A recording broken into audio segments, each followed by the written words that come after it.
نبی کریم صلی اللہ تعالی علیہ وسلم کے کچھ صحابہ اللہ کی محبت کے شوق میں حضور کی بارگاہ میں حاضر ہوئے اور انہوں نے آ کے عرض پتہ کیا کیا، عرض کرنے لگے یا رسول اللہ صلی اللہ تعالی علیہ وسلم سالوں بیت گئے ہیں سجدے کرتے ہوئے، حضور سالوں بیت گئے ہیں تسبیح پڑھتے ہوئے، سالوں بیت گئے کہتے ہوئے کہ سبحان اللہ وہ پاک ہے، ہمیں سالوں بیت گئے یہ کہتے ہوئے کہ اللہ اکبر وہی سب سے بڑا ہے، سالوں بیت گئے کہتے ہوئے کہ الحمدللہ ساری تعریفیں اللہ کے لیے، سالوں بیت گئے اس کی تسبیح کرتے، تحلیل کرتے، تکبیر کہتے، حضور اب نہ ہمارا اپنے رب سے ملنے کو جی چاہتا ہے، کبھی اے حقیقت منتظر نظر آ نہ لباس مجاز میں، لاکھوں سجدے تڑپ رہے ہیں میری جبین نیاز میں، اور اقبال کہنے لگے کہ تیرے عشق کی انتہا چاہتا ہوں، تو میری سادگی دیکھ کیا چاہتا ہوں، میرا ذرا سا تو دل ہے مگر شوخ اتنا، میں وہی لن ترانی سنا چاہتا ہوں، میرا بھی دل کرتا ہے کہ اللہ میں تجھے کہوں میں تجھے دیکھنا چاہتا ہوں جس طرح حضرت موسیٰ کلیم علیہ السلام نے کہا تھا، اور تو مجھے کہے کہ لن ترانی تو نہیں دیکھ سکتا، ذرا سا تو دل ہے مگر شوخ اتنا، میں بھی وہی لن ترانی سنا چاہتا ہوں، پھر کہنے لگے بھری بزم میں راز کی بات کہہ دی، بڑا بے ادب ہوں سزا چاہتا ہوں، دیکھو سب لوگوں کے بیچ ہی میں نے یہ کہہ دیا۔ میرے عزیز صحابہ نہ شوق میں، کتنے سارے لوگ ہیں آپ، کتنی ماشاءاللہ بڑی تعداد میں آپ آئیں، ہم بھی کبھی اس شوق میں گئے ہیں کہ ہمارے رب کو دیکھنے کو دل چاہتا ہے، ہمارا جی چاہے وہ کبھی ہمیں ملے، ہم کبھی اس کی زیارت کریں، اس کی بارگاہ کرم میں ہم حاضر ہوں۔ صحابہ نے عرض کیا یا رسول اللہ صلی اللہ تعالی وسلم ہمارا رب کہاں ہے، ہمارا نا اپنے رب کو دیکھنے کو جی چاہتا ہے۔ جب صحابہ نے یہ عرض کیا تو اللہ نے قرآن مجید نازل کیا،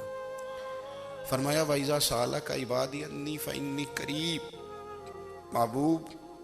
جب میرے بندے آپ کی بارگاہ میں آ کے میرے بارے میں پوچھے نا تو ان سے کہہ دینا میں ان کے قریب ہی ہوں، قریب ہی ہوں۔ دلیل کیا ہے؟ آئی اذا دان، یہ جب بھی مجھ سے دعا مانگیں گے میں ان کی دعاؤں کو قبول فرماؤں گا، میں ان کے قریب ہوں، میں ان کے قریب ہوں، یہ جب بھی دعا مانگیں گے نا میں قبول کروں گا، میں ان کے قریب ہوں۔ اللہ تبارک و تعالیٰ کے بندے اللہ سے محبت کرتے، رب کی بارگاہ میں جھکتے، اس کو اپنے دکھ سناتے، اس کے پیارے محبوب صلی اللہ تعالی علیہ وسلم کا وسیلہ لے کے اس کے حضور حاضر ہو جاتے، پیشانیاں سجدوں سے روشن ہوتی۔ ہم نہ ہر چیز کے لیے وقت نکالتے ہیں، ہر چیز کے لیے، لیکن عبادت کے لیے وقت نہیں نکالتے۔ ہر شے آباد ہے، ہر شے، ہماری فیس بک بھی آباد ہے، واٹس ایپ بھی آباد ہے، ہمارے ٹویٹر بھی آباد ہیں، ہماری ہر چیز آباد ہے، سب سے کم آباد ہمارا مصلی رہ گیا ہے، سب سے کم۔ وہ لوگ اب ڈھونڈنے سے ملتے ہیں جن کی بغل میں مصلی ہوتا تھا۔ میرے بھائی آپ کتنا کو دنیا کے پیچھے بھاگو گے تھکا دے گی، کتنا دولت کے پیچھے بھاگو گے تھکا دے گی، آپ جب اپنی زندگی میں جمع تفریق کرو گے نا تو مرتے وقت احساس ہوگا کہ سارا کچھ تو لوگوں کے لیے کیا، اپنے لیے تو کر ہی کچھ نہیں سکے۔ اور ہم عبادت کے معاملے میں بہانے بازی بھی کرتے ہیں، ہم کہتے ہیں اوہو رزق کمانا بھی تو عبادت ہی ہے نا، تو میں حلال روزی کے لیے جا رہا ہوں یہ بھی تو عبادت ہے نا۔ میری طرح کے لوگ کہہ دیتے ہیں کہ میں سویرے اٹھ کے مدرسے میں کچھ اسباق دیکھتا ہوں تو یہ بھی تو عبادت ہے، میں بیان کرنے کے لیے مطالعہ کرتا ہوں تو یہ بھی تو عبادت ہے نا، اتنے لمبے سفر کر کے ملک میں دنیا میں گھومتا ہوں تو یہ بھی تو میں عبادت ہی کر رہا ہوں۔ اب اسپیشل نفلوں کے لیے وقت کس طرح نکلے،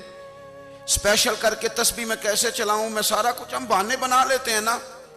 میرا سوال یہ ہے کہ یہ ساری باتیں صحابہ کو، نبی کریم کو، دیگر لوگوں کو بھی تو پتہ تھی نا، لیکن آپ غور تو کریں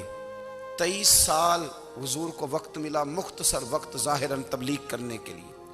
پوری دنیا میں دین بھی پھیلانا ہے، گھر میں 11 ازواج ہے، 4 بیٹیاں ہیں، ان کی اولادیں، سارے کام کاج بھی دیکھنے ہیں، لیکن سیدہ طیبہ طاہرہ حضرت عائشہ صدیقہ رضی اللہ تعالیٰ عنہ فرماتی ہیں سارا دن تبلیغ کرتے، ہر غلام کے دکھ سنتے، گھر میں آتے تو اپنے گھر والوں کا خیال کرتے، کام میں ہمارا ہاتھ بٹاتے۔ قربان جاؤں، کہتی ہیں زمانہ سارا سو جاتا لیکن آمنہ کے لال مصلی بچھا لیتے۔ دنیا سو گئی، ساری سب سو گئے، جو خدام تھے، وہ جو غلام تھے، وہ سو گئے۔ صحیح مسلم میں لفظ ملیں گے، سیدہ پاک فرماتی ہیں او میرے نبی کے غلاموں، میں نے یہ رنگ بھی دیکھا ہے کہ حضور نے اتنا کھڑے رہے، اتنا قیام کیا، اتنا قیام کیا کہ مقدس پیروں میں ورم آ گئے، سوج گئے پیر اتنے بڑے۔ دل پہ ہاتھ رکھ کے نہیں بتا سکتا کہ میرے کبھی نماز میں پیر سوج گئے، کوئی نہیں بتا سکتا۔ بچوں کی روٹی کماتے تھک گئے بات الگ ہے، ہم سیر کرنے گئے تو تھک گئے بات الگ ہے، لیکن عبادت میں یہ بھی تو مسلم شریف ہے نا، یہ بھی تو دین ہے نا، یہ بھی تو حضور کی سنت ہے، یہ بھی تو وہ چیز ہے جو کریم کی آنکھوں کی ٹھنڈک ہے۔ سیدہ فرماتی ہیں پیروں میں ورم آ گئے، اور ساری رات ہی حضور نے نماز پڑھی اور ایک ہی آیت بار بار دہرائی۔ مسجد نبوی میں بلال حبشی نے فجر کی اذان دے دی اور حضور ابھی مصلی پہ تھے۔ کریم فارغ ہوئے، میں نے عرض کی یا رسول اللہ صلی اللہ علیہ وسلم، آپ کے تو صدقے اللہ اگلے پچھلوں کے گناہ معاف کرے گا، تو آپ اتنی آہوزاری کیوں فرماتے ہیں؟ آپ تو شفیع ہیں، آپ تو انبیاء کے امام ہیں۔ تو حضور نے فرمایا عائشہ تم نے گنوایا ہے نا میرے اللہ کی مجھ پر کتنی رحمت ہے،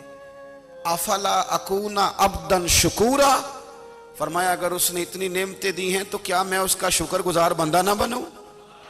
میں شکر گزار بندہ نہ بنوں اس کا؟ پھر اگر اتنی نعمتیں اس نے دی ہیں، مجھے اتنا نوازا ہے، تو پھر میں اس کے سامنے سجدے نہ کروں؟ او میرے بھائی،